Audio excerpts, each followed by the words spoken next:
Una escola ben estranya. A l'escola gòtica, les coses no són com haurien de ser. La normalitat no existeix. Molts dels alumnes no saben dialogar. Es barallen, es falten de respecte. És el caos absolut. Voleu fer-vos una idea? Aquí en teniu un petit exemple. Un dia, la mestra de 6è B va fer un control de naturals als seus alumnes. I just quan va repartir l'examen va haver de sortir un moment de l'aula. La Fiona, la mestra, pensava que els seus alumnes els sabrien estar en silenci uns quants minuts. I això només era l'inici d'una entremaliadura. Ningú parli. Va aixecar Sant Josep a agafar l'examen.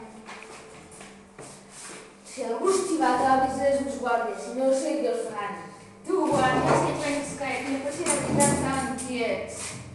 La mestra va arribar just en el moment oportú. El silenci era trencat des de feia estona.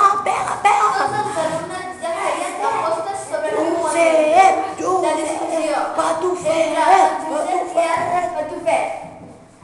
Tu em boques! I tu, Xurro, què m'has dit? Tu de què vas? La mestra estava a punt de fer un crit quan va sonar la sirena i tots sense contemplar a la mestra van sortir corrents al pati. La discussió va acabar allà. A la pròxima ja veuràs. S'ombraran les cares. Però els prejudicis van tenir una llarga durada. El total va ser 2 càstigs per en Patufet i en Josep netejar el pati de l'escola durant tot el trimestre i haver d'anar junts a totes les sortides fins al final del curs. Creieu que algun dia s'entendrà?